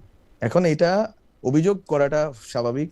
আমি মনে করি যে প্রত্যেকের অভিযোগ করা, প্রশ্ন করা রাজনীতিবিদদের অধিকার আছে, আমাকেও করতে পারেন, সবাইকে করতে পারেন। আম- কিন্তু অভিযোগটা যদি একটু আগে যে তদন্ত সাপেক্ষ হয়ে যদি সত্য প্রমাণিত হয়, আমি মনে করি সেটা দেখা যাবে। কিন্তু বিষয়টা হচ্ছে, না, আপনি এটার জন্য মেলাইন করার যদি এটা কথা বলেন, বরং আমি আপনাকে বলি খালেদ ভাই, ইউ নো জি। About this better than me, hmm hmm যে ট্যাক্স ফাইলে, ট্যাক্স ফাইল দিয়ে তো কথা হচ্ছে, ট্যাক্স ফাইলে তো হলফনামায় রূপান্তরিত হয়েছে হুম নির্বাচনী। হুম। ট্যাক্স ফাইল দিয়ে কি আপনি মানুষের সম্পদ যদি গণা না শুরু করেন, তাহলে না, কিন্তু আমি এটা আপনাকে আসলে আমি খুবই, না, খুবই এটা আমার কাছেও এটা খুবই মানে মনে হয় যে এটা আসলে ঠিক উপায় না। কিন্তু আমি আপনাকে দুই একটা জিনিস বলি। অস্ট্রেলিয়ায় 2023 সালের অক্টোবরে পড়তে গিয়ে 2024 সালে যদি উনি ফিরে আসেন, তিনি অস্ট্রেলিয়া থেকে কোনো টাকা নিয়ে আসতে পারেন না আসলে। তো অস্ট্রেলিয়াতে তার টাকা খরচ বা টাকা আয় যেরকম হবে বা যেরকম কাজ করে, সেটার মধ্যে একদম একদম মিনিমাম হওয়ার কথা, মানে মিনিমাম মানে শূন্য। উনি শুধু নিজের খরচে হয়তো ইয়া করতে পারছেন, সুতরাং অস্ট্রেলিয়া থেকে তার টাকার কথা না। আপনি বাবার ব্যবসার কথা বলেছেন, পরিবারের ব্যবসার কথা বলেছেন, সেটি আসলে যাদের পরীক্ষা করতে হয় তারাও এটা পরীক্ষা করতে পারে। কিন্তু আমি একটা সরাসরি প্রশ্ন করতে চাই, যেন মাহফুজ আলম, আপনি একটু আমাদেরকে বলেন যে আপনি যেহেতু মন্ত্রী পদমর্যাদার একজন মানে দায়িত্বে ছিলেন, মানে উপদেষ্টা ছিলেন মন্ত্রী পদমর্যাদায়, সেই ক্ষেত্রে কি আপনি কোনো টেন্ডার পাওয়ায় দেওয়ার ব্যাপারে, কোনো ব্যবসা পাওয়ায় দেওয়ার ব্যাপারে, কোনো ইজি মানি পাওয়ায় দেওয়ার ব্যাপারে আপনার ভাইকে মানে সাহায্য করেছেন, সুপারিশ করেছেন? No, I not আপনার a অফিস single ব্যবহার করে time. কি উনি Brother, I উনি have টাকার মালিক হয়েছেন আপনার অফিস ব্যবহার not করে? a not G. not a single time. Brother, whenever I got to know about anything coming to this end, যে এইরকম ঘটনা ঘটতে যাচ্ছে, কেউ তদবির বাণিজ্য করতে চাচ্ছে, কেউ চাকরি এটা সেটার জন্য বলছে, I stop that. Not a single time. আমি আমার পাবলিক অফিস, গভর্নমেন্ট, এটা আমানত আমি নষ্ট করি নাই। এবং এবং And কাউকে this was করতে my অ্যালাউ করেন নাই, কাউকে করতে অ্যালাউ করেন নাই? No way, no way. আমি অ্যালাউ করি না, এবং অ্যালাউ করতে আমি এটা আমার নৈতিকতার জায়গা থেকে আমি আমার এই পজিশনটা ধরে রাখছি বলে আজকে আমি একা দাঁড়ায় আছি। আমি একা দাঁড়ায় থাকার সামর্থ্য এই জন্যই আছে, কারণ আই ডিড নো রং। আমি কোনো রং করি না, এবং রং ডুইং যারা করতে চায় বা করার চেষ্টা করছে আমি এটা থামাইছি। যেটার ব্যাপারে একটা কথা আছে না, তার একটা জনের সাথে কথা হচ্ছে কিছু টেন্ডারের বিষয়ে, একবারে ওইটা জানার সাথে সাথে এটা বন্ধ করে দেওয়া হয়েছে। এনি টাইম যখনই আমার কাছে আসছে যে ঠিক আছে, আপনি জানেন সিট অফ পাওয়ারে আপনি বসলে আপনার চারপাশে অনেক মধু আসে বা মাছি আসে, অনেক লোক আসে কথা বলার জন্য, দেখা করার জন্য, এটা সেটা পাওয়াই দেওয়ার জন্য। But I have tried my best যে যাতে কোনো রকম ভাবে এই জিনিসটা আমার বাসায়, আমার ফ্যামিলিতে না ঢুকে। রাদার আই হ্যাভ ট্রাইড যে ঠিক আছে। একটা খুবই মানে জনপ্রিয় কথা যে সিসিটিভি টেন্ডার পাওয়ায় দেওয়ার ব্যাপারে আপনি একটা হেল্প করছেন, ওরকম কোনো কিছু আছে? No way, no way. No no no, okay. No no, I can no way. আপনি আমার পুরো মন্ত্রণালয়ে যারা দায়িত্বে ছিল তাদের থেকেও খোঁজ নিতে পারেন যে স্যার আপনাদের স্যার দায়িত্বে ছিল, উনি কোনো কিছু করতে দিয়েছেন কিনা, আপনি খোঁজ নেন। ওকে। আপনি কি আপনার ভাইয়ের জন্য ভোট চাইবেন? উনি এনসিপি থেকে দাঁড়াইছেন। আমি শুভকামনা রাখতে পারি, বাট আমি তো অবশ্যই, আমার পলিটিক্যাল পজিশন তো আলাদা, তার প্রতি আমার শুভকামনা আছে। আমি জানি যে সে কি কষ্টের ভিতর দিয়ে গেছে, সেও লড়াই করার চেষ্টা করছে, দীর্ঘ সময় ধরে রাজনীতি করছে। সো উইশ হিম গুড লাক। একটা প্রশ্ন যে এখন আসে যে বিভিন্ন দাবি দেওয়ার আন্দোলন থামেনি, ওসমান হাদি হত্যার দাবিতে ইনকিলাব মঞ্চ অনেক সক্রিয়, সোশ্যাল মিডিয়ায় নানা গুজব গুঞ্জন, জাতীয় নির্বাচন নিয়ে আপনি কোনো শঙ্কা দেখেন? নাকি ওসমান হাদির প্রসঙ্গটা যখন আনা হলো তখন এই প্রশ্নটা একটু করতে ইচ্ছা করে যে যার মতো করে ওসমান হাদির মৃত্যুটাকে পুঁজি করে ক্যাশ করতে চাইতেছে কিনা? কারণ আমি কেন এটা বলতেছি, কারণ ওসমান হাদি এই যে বিভিন্ন ধরনের মব যেগুলি তার মৃত্যুর পরে যেগুলি হয়েছে সেগুলি সরাসরি সে করতে মানা করছে। সে বলছে যে পারলে আরো 10টা প্রথম আলো কইরা দেখান, আমাদের এই জায়গাটার মধ্যে থেকে এটা করে দেখান।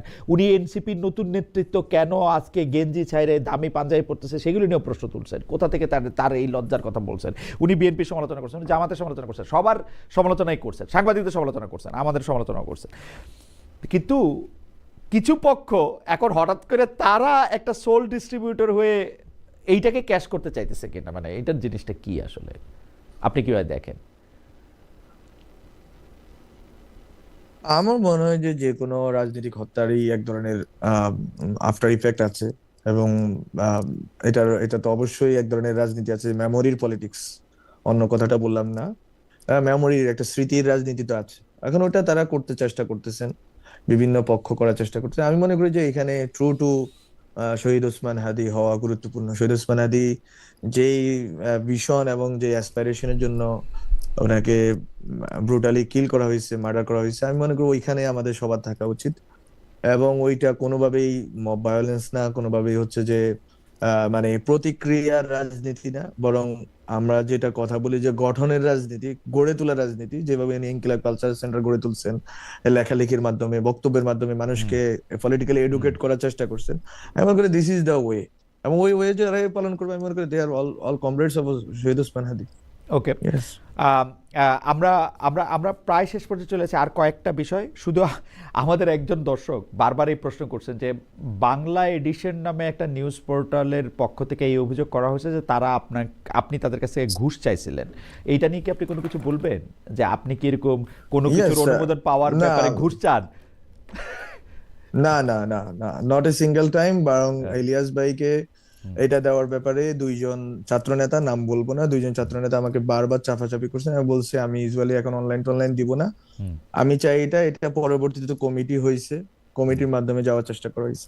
সো প্রশ্নটা ছিল অনলাইনে ওনার কাছে একজন টাকা চাইছে, ওই লোকটা কোনোভাবে আমার সাথে সম্পর্কিত না, বরং ওনার দাবি অনুযায়ী, আমি জানি না, আমার এটা চেক করার সুযোগ নেই, আমি বারবার রিচ আউট করার চেষ্টা করছি যে উনি যাতে প্রমাণ দেন, তাহলে যাতে আমরা বিভাগীয় ব্যবস্থা নিতে পারি। মন্ত্রণালয় অথবা কর্মচারী ওনার কাছে টাকাটা চাইছেন, এবং এই টাকাটা কোনোভাবে 1 কোটি না, 1 লাখ টাকা ওনার কাছে চাইছে।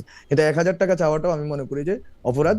ফলে উনি যদি প্রমাণ উপস্থাপন করেন, আজও যদি উপস্থাপন করেন, যেটার সাথে আমার ব্যক্তিগত কোনো সংযোগ নাই, ওই অফিসার আমার সময় নিয়োগ পাওয়া না, ওই অফিসারের সাথে আমার কোনো যোগাযোগ নাই, আমার অফিসার মানে আমার যারা এপিএস পিও ছিল তাদের যোগাযোগ নাই, উনি যদি প্রমাণ উপস্থাপন করেন, আমি কালকেই তথ্য উপদেষ্টাকে, যিনি আছেন দায়িত্বে, ওনাকে পাঠিয়ে বিভাগীয় তদন্তের ব্যবস্থা করব।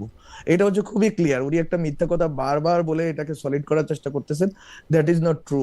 আর অনলাইন পত্রিকা আমি আরো অন্তত কয়েক ডজন মানুষকে দিছি, আস্ক দেম। কিন্তু উনারে দিতে চান নাই, কিন্তু উনারে দিতে চান নাই। আমি ওনারে দিতে চাওয়া না, প্রথম দিকে যখন আমি দায়িত্বে আসছি, তখন আসলে এই জিনিসগুলো দেওয়া না দেওয়ার বিষয়ে আমি কনসার্ন ছিলাম, কারণ আমি তো জানি আমার বিরুদ্ধে সবসময় অভিযোগ তোলা হবে। I am the Nanda Ghosh of this government, so আমার তো সবসময় হচ্ছে যে সতর্ক থাকতে হয়। আমি দেখেন না কথা কম বলি, আমি কথা কম বলি, এবং আমি যতটুকু পারি, আমি তো চুপ আছি ফেসবুকে সেই জুন মাস থেকে, কথা বলি না। সো আমি তো ভয়ে থাকি যে আমার বিরুদ্ধে কি না কি হবে। সো রেদার আমি কিছু দেওয়ার আগে আমি সবার সাথে পরামর্শ করছি, তো তখন দেওয়া শুরু করে নেই অনলাইন। তখন প্রথম দিকে ইলিয়াস ভাইকে দিলাম, বাংলা আউটলুক পাইছে, ক্লাইমেট ওয়াচ পাইছে, আরো আমি অনেক নাম বলতে পারি। আস্ক দেম যে আমি 1 টাকা কারো কাছে চাইছি কিনা। আমি তো অনেকের নামও জানি না, যে আমাকে বলছে হ্যাঁ এই ভালো লোক, ও অনেকদিন ধরে অনলাইন চালাচ্ছে, ও 10 বছর ধরে চালাচ্ছে, পরিশ্রম করছে, আমলিক তাকে দেয় না। 14 বছর আগে একটা আবেদন হয়েছে এক লোকের, ও নাকি আমরা দিলাম। আমি কারো কাছে টাকা চাই না। ইলিয়াস হোসেন, যিনি হচ্ছে যে মানে মানুষের একটা পার্সোনাল কথা পর্যন্ত হচ্ছে যে একটা বড় 1 ঘন্টার ভিডিও করে ফেলেন যেটা নিয়ে, ওনার কাছে আমি টাকা চাইবো, আমার এত সাহস হয়ে গেছে না। খুবই ইন্টারেস্টিং ওনার আর্গুমেন্টটা। সো এটা আসলে কোনোভাবেই সত্য না, বরং উনি যদি দাবি করা অর্থে, উনি যদি দাবি করেন যে কেউ চাইছে, যে অফিসিয়াল চাইছে, ওই অফিসিয়ালকে উনি ইন্ডিকেট করেন, ওটার বিবরণী প্রমাণ সহ দেন। আমি এখনো সুযোগ আছে আমার বলার, আমি সরকারের যারা যিনি উপদেষ্টা আছেন তাকে বলবো যে বিভাগীয় তদন্তের ব্যবস্থা করতে, যেটা আমরা বিটিভির যে কর্মকর্তারা দুর্নীতিগ্রস্ত ছিলেন তাদের ব্যাপারে বিভাগীয় তদন্ত করে তাদের বিরুদ্ধে ব্যবস্থা নিস। ওকে, সো মানে এইটার ব্যাপারে আপনি ক্লিয়ার, এটার ব্যাপারে আপনি পরিষ্কার। আচ্ছা, আমরা পরবর্তী প্রসঙ্গে যাওয়ার আগে আমি একটু আমি একটা মনোলগ ধরনের অনুষ্ঠান করি, উচিত কথা নাম, তো সেটার মধ্যে আমি বলতে চাইছিলাম যে সরকার যে সংস্কার করতে সময় যে হাঁ ভোট চাইতেছে বা হাঁ ভোটের পক্ষে প্রচারণা চালাতেছে, এটা সরকার করতে পারে। আমার অবস্থান হচ্ছে এই। আপনার কি মনে হয় জনাব মাহফুজ আলম, আপনি কি মনে করেন যে সরকারের পক্ষ থেকে কি, সরকার যেহেতু নির্বাচনকালীন সময়ের সরকার, তারা কি একটা গণভোটের ব্যাপারে একটা অবস্থান নিতে পারে, মানে হ্যাঁ ভোটের পক্ষে প্রচারণা চালাতে? আমার মনে হয় দেয়ার প্রেসিডেন্ট নজির আছে যে এটা করা যায়। এখন এটা তো হচ্ছে এইটা একটা transitional government, it is not like any other government, এটা ট্রানজিশনাল গভর্নমেন্ট। এটার মানে মানে রিজন মানে এটা যে মানে টিকে থাকার মানে যদি একটা রিজন থাকে, এই রিজনটা হচ্ছে যে এটা রিফর্ম ডেলিভারি করবে, যেটা সে করতে পারেনি দেখে তো গণভোটের মাধ্যমে আরেকটা নির্বাচিত সরকারের হাতে তুলে দিচ্ছে। তো I think they can do it, but with মানে আরো হয়তো কনসিডারেশনস গুলো নেওয়া উচিত ছিল, যে এত ম্যাচ না করে যেটাকে আরো, আমি মনে করি যে আরো কনসিডারেশনস থাকা ভালো ছিল আর কি।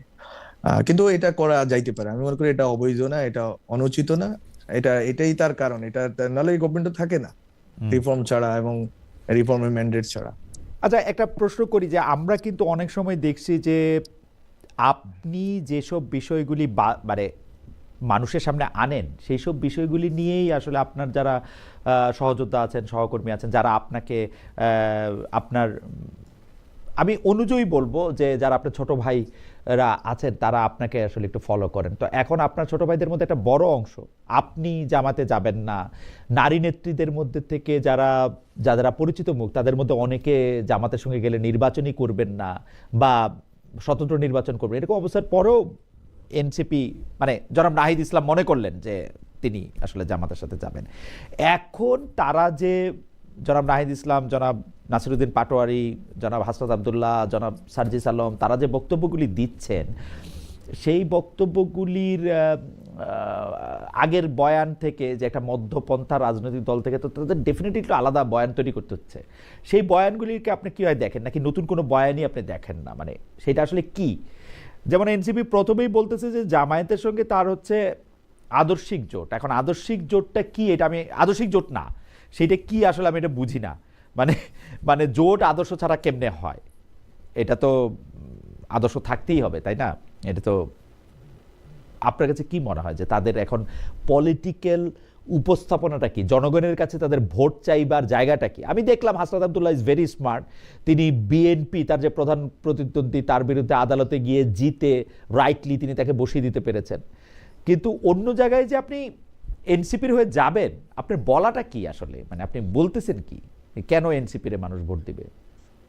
এটা তো এনসিপি লিডাররা বলতে না পারে, আই এম আপনার নট পর্যবেক্ষণ কি, মানে মানে ওদের ইন এ জায়গাটা কি পজিশন। আসলে, মানে জায়গাটা কি? খালি আমি জুলাইতে যুদ্ধ করছি সেটা?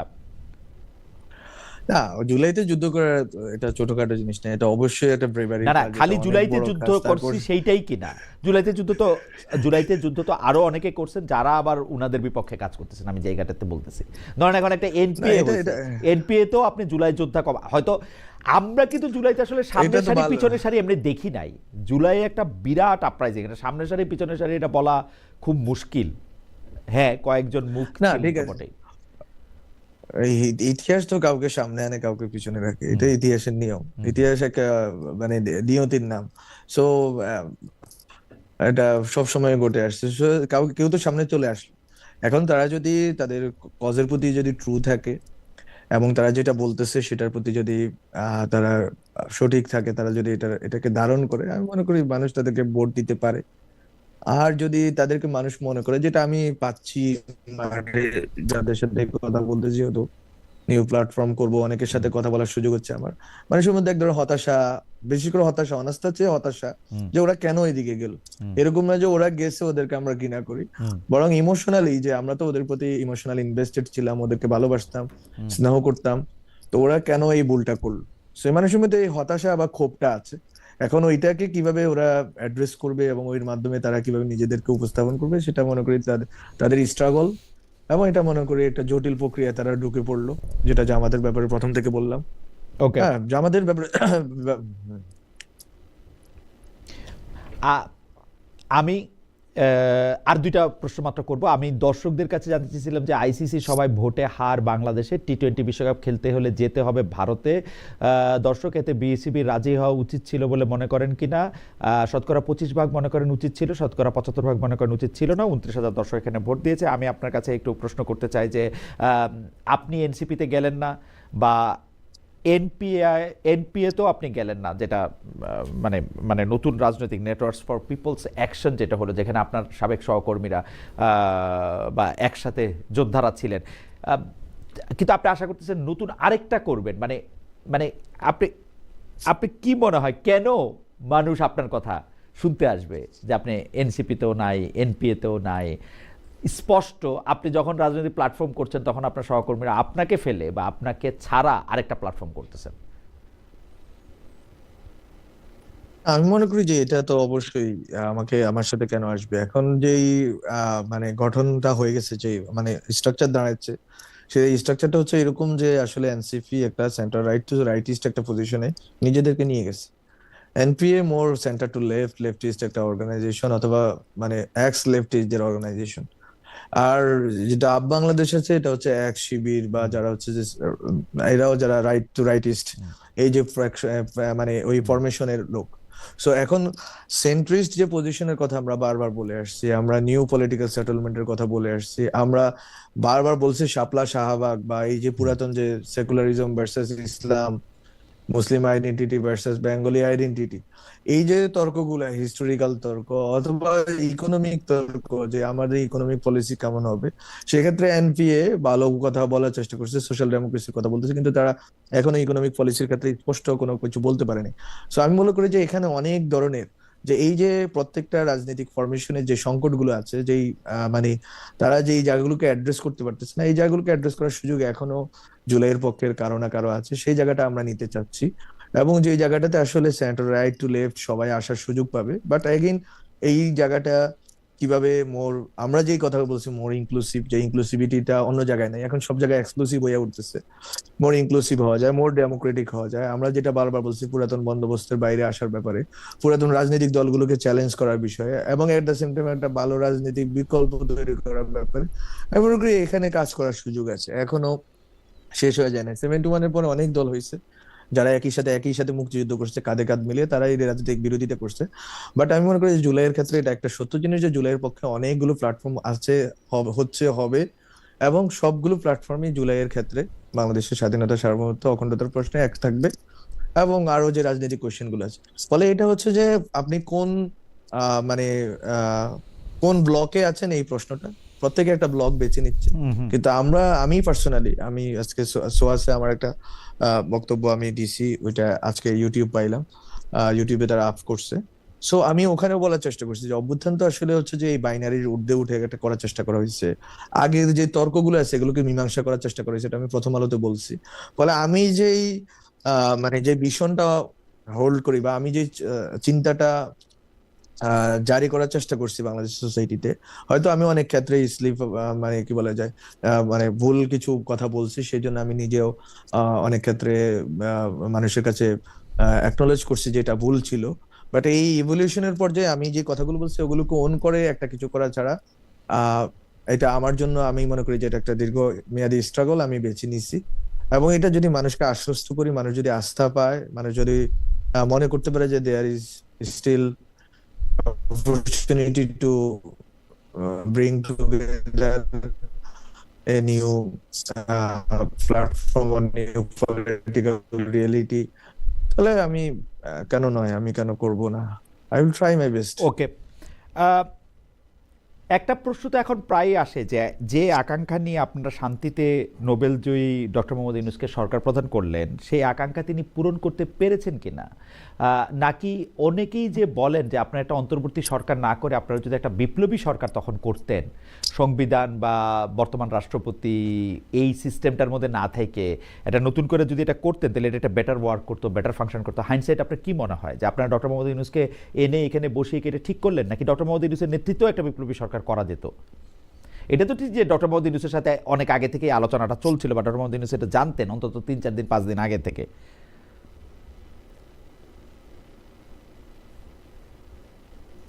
বিপ্লবী সরকার বা জাতীয় সরকার এইসব আলোচনাগুলো টেবিলে ছিল 3 তারিখ থেকেই। হ্যাঁ, 3 তারিখ থেকে 5 তারিখ পর্যন্ত।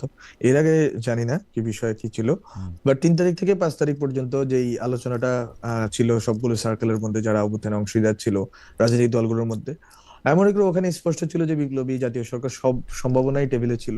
কিন্তু বিএনপির অ্যাক্টিং চেয়ারপারসন, এখন যিনি চেয়ারম্যান হয়েছেন, জনাব তারেক রহমান, ওনার সাথে যখন আমরা কথা বলছি 5ই আগস্টের সন্ধ্যায়, উনি যেহেতু জাতীয় সরকারের বিষয়ে উনি একমত হন নাই, ও বিএনপিও একটা বড় স্টেক হোল্ডার, বিএনপি বাংলাদেশের রাজনীতিতে সবচেয়ে বড় বৃহৎ দল এখন, এবং তারা রাজনীতিতে ওই লেজিটিমেসিটা আছে তাদের, ফলে তাদের তো সাপোর্ট ছাড়া আমরা করতে পারি না।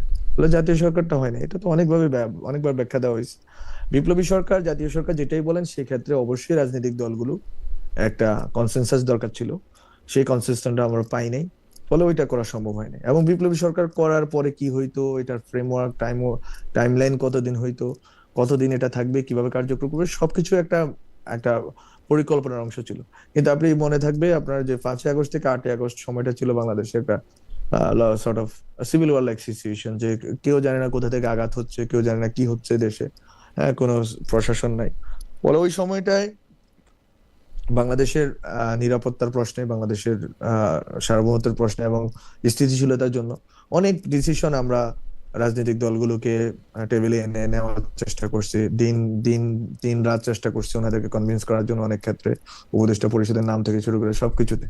So everything was consulted with political parties, specially this two, BNP and Jamaat, এবং ওই অনুযায়ী আমরা কাজ করছি। এরকম না যে স্টুডেন্টরা কিছু করে ফেলছে, that is so wrong in many levels.